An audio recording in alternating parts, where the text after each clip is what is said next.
Hey guys, Casual Gaming 4, welcome back to the game room. I got a little different video for you all today.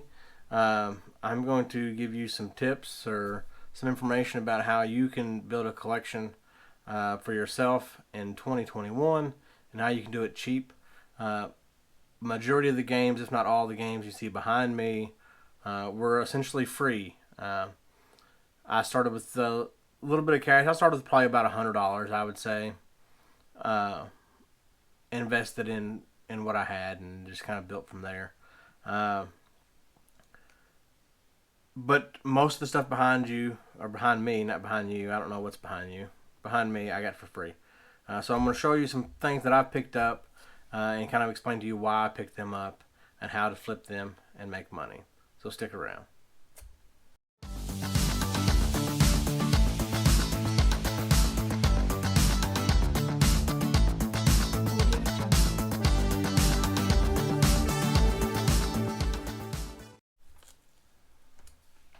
All right, guys. Thanks for hanging out with me. We're gonna switch over to the computer real quick, and I will show you a few things that I've gotten. So unfortunately, I can't show you all this in person because I don't have it anymore. I bought it and I've already sold it. So I went to a local pawn shop, and I don't go to a lot of pawn shops. So there's not a lot around me locally, and I'm not gonna drive around to a bunch of pawn shops. Because usually they're not good. But don't think that they're not good. If you have pawn shops in your area, definitely check them out. But anyway, so all that said, there's a local pawn shop in my area that's going out of business. So everything in there was 50% off. So I went in not thinking that I would find anything since everything was 50% off. But in the case, they had this new 3DS XL complete in box. Truth be told, like I opened the box and pulled it out, it still had all the plastic and all the foam and stuff on it. I put some charge on it, powered it on, it came up to the setup screen. It's perfect condition. There's no scratches, no smudges, no nothing on it. The hinges are 100%. I don't think it was ever played. I think it was probably bought as a gift. You can kind of see right here where there's some tape stuck on it. I think it was bought as a gift, and either they didn't want it or didn't need it or already had one or whatever, and then they sold it to the pawn shop, traded it in at the pawn shop, or pawned it, or whatever the case may be. But it was in excellent shape. I didn't sell it as new because there was no way of me knowing if it was new or not. There was no box was not sealed, but there was no evidence of a seal. I don't know if that makes any sense or not. So I'm not sure if when these came out, Nintendo was putting like the circle sticker seals on them or not. There was no evidence where they'd pulled them off or anything like that. But anyway, new Nintendo 3DS XL. I'll flip through some pictures here. You can see the tape right there. I did list that in the listing. I sold this on eBay. Let's go the other way. You can see that it had all the foam, all the inserts, the AR cards, manual, and everything in there. And it powered onto the boot up screen. See that there's no scratches on it, no smudges on it. Like it looks like it's in excellent condition. Those smudges are from me handling it. So I show you that to say everything's 50% off. They had it listed or priced at $150. Everything's 50% off, so I paid $75 for it. That may seem like a lot, and that may very well be a lot for some people up front. I understand that. But that's what I sold it for. This is my account. Sold for $250. They paid the shipping on it. I don't pay shipping.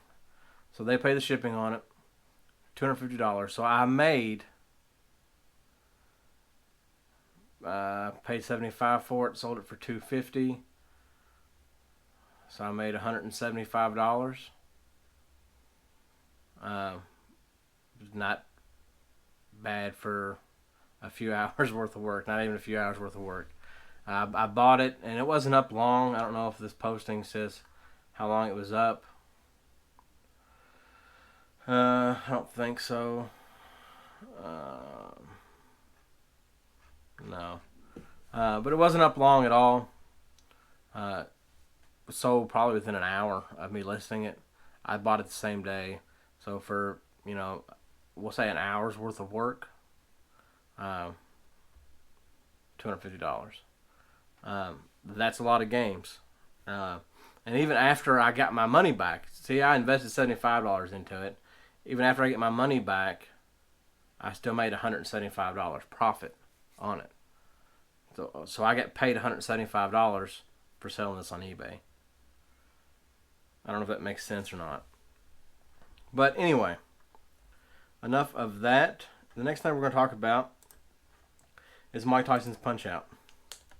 The reason that I'm going to bring Mike Tyson's Punch-Out up is because don't write off game stores either. A lot of people think that game stores, GameStop, Game Exchange, whatever other game stores there are out there, that you can't get good deals in game stores because they know what their stuff's worth. You'd be surprised, and you can catch them slipping from time to time. I bought a cartridge-only copy of Mike Tyson's Punch-Out. I paid $14.99 for this. I paid $14.99 for it because I knew it was valued at more than that. And as you can see on the screen, its loose cart value is $43.34. So I made about $30 on this cartridge. So the reason I think that they had it priced at $14.99 is because I think whoever priced it as the Punch-Out version, the one where they took the Mike Tyson out of it, put Mr. Dream in, because it's valued at $16 for loose cart. And I'm pretty sure the sticker, before I pulled it off of the plastic, it just said Punch-Out. It didn't say Mike Tyson's Punch-Out. So I'm sure that's how they priced it. Nonetheless, I caught them sleeping on this, and I'll make some money from them. So, now that we've talked about Punch-Out, Goodwills, thrift stores, they're hit or miss. I go to them a lot, and a lot of times I don't get anything, or I get very little. Or I'll get a few things that's not good for resale, but I want to add to the collection. With that being said, I did pick up a copy of Final Fantasy VII Crisis Core on PSP. It is the greatest hits variant. It is complete. And you can see on the price charting, a complete copy of this is selling for $31.37, or valued at $31.37. I give $1 for it. So I made $30.37 on this essentially with the value of it. Now I'm not going to sell it for that.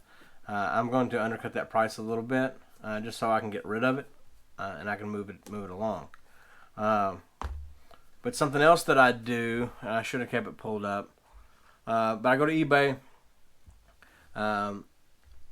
If like this one, I would probably just slide it up and scan it, because I would scan it into price charting to see what it was worth, and then I'd scan it in eBay and see what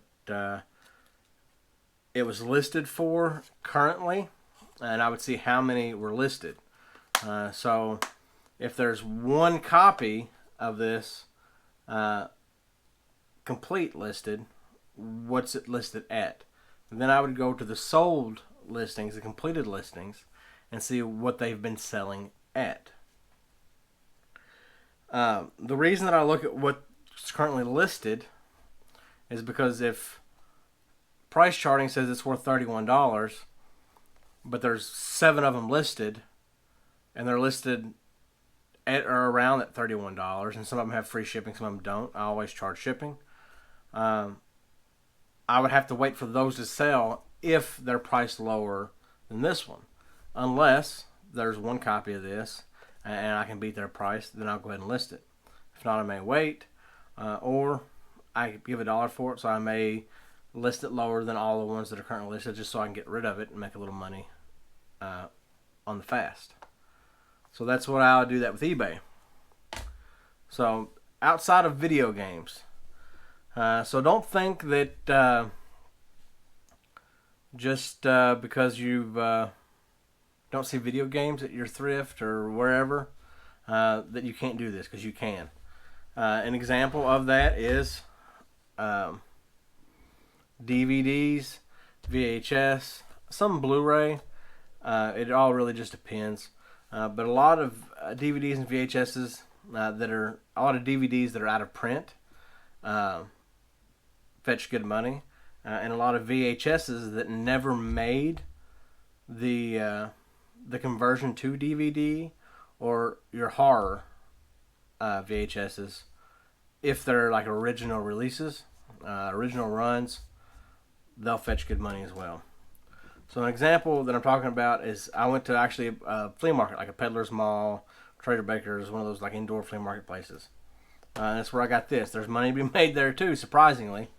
I picked up a copy of Stephen King's Rose Red for $1.25.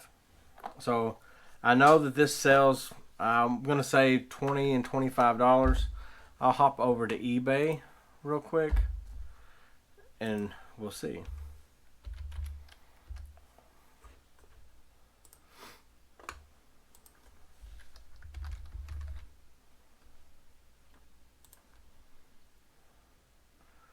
So they've got it listed at $21.99, $19.99, $24.99, $29.99. That one's sealed.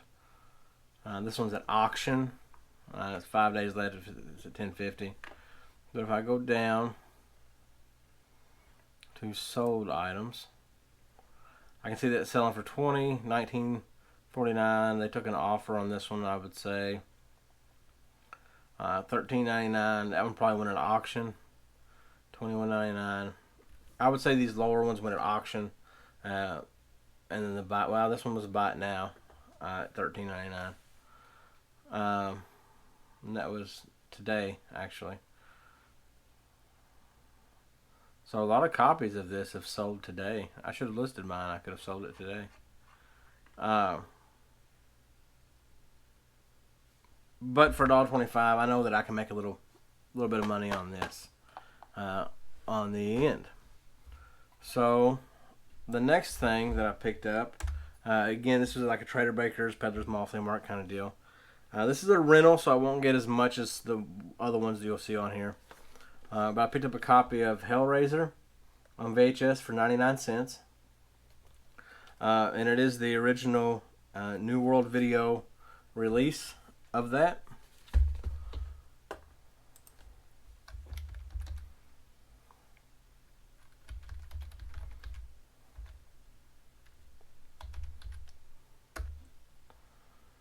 We'll look up Hellraiser.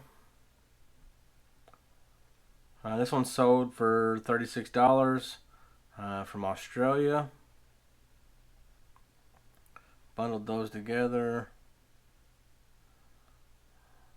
This one had to have been a re-release, or they didn't know what they had.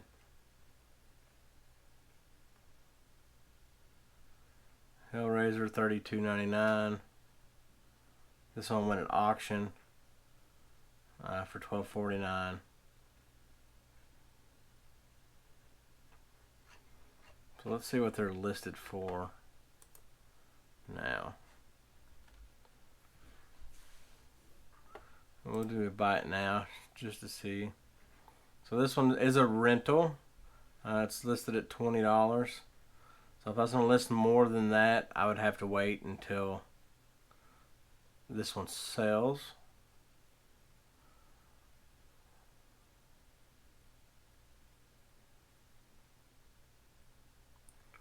This one, it's not a rental, but it's at $49.99.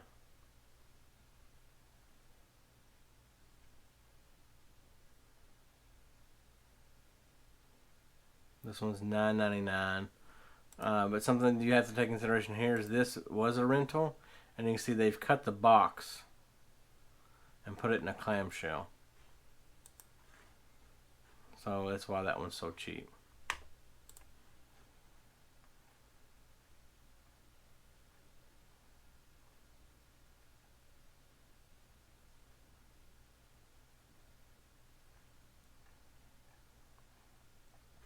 So here's one for $28.94. It's in Canada, $5 shipping. I would say it's about the same condition as the one that I've got. So I'll probably list this at about $25 or so and see what I get from that. So that's just some examples, guys. of how you can make money to fund the video games, and it's not costing you anything, or it's costing you very little. For example, had I bought these three things, $1, $1.25, so $2.25. We'll say $15, $14.99, $17.25. I could have sold these, and I would have had 70, $85, $90. We'll say 80 on being the very low end. So I could have $80. So that I could have then took that $80. I could have bought that 3DS for $75. I could have flipped that, and I'd have made $250 on that, and then subtract my $17.25 that I paid for these, and I would already be in the plus over $200 for video games. And everything from that point on would have essentially been free because I would have kept doing that. I don't know if any of that makes sense to you all. Hopefully it does. Hopefully it helps you out. Hopefully you all get out there, go to yard sales, go to thrifts, go to pawn shops, go to game stores, go to Walmart, look at clearance, get your hustle on, get some good stuff. I'll throw some pictures up here somewhere right now to show you all that not only am I getting my hustle on, I've got my mom out there hustling for me. She picked me up an Xbox One Connect, Xbox One wireless controller, a couple Xbox games. The Connect was $2. The controller was $2. One of the games was $2. One of the games was $1. So $7 was all in, and then it'd be profit. I've got the Connect listed already for like $40. A whole box of Wii stuff, a console in there. Mario Party 8 was in there. Wii Sports was in there. Resident Evil 4. The Wii worked. I already tested it. And that was free. She simply asked, "Hey, do you have any video game stuff?" And he was like, "Here, I have this box of Nintendo Wii stuff. I don't know if it works or not. You can just have it." So there's definitely deals out there to be had, games to be had. Get out there, get your hustle on, get that collection going. If you've not already done so, hit that like button, hit that subscribe button, ring that bell for notifications, and you will be notified when I post a video for you. So until next time.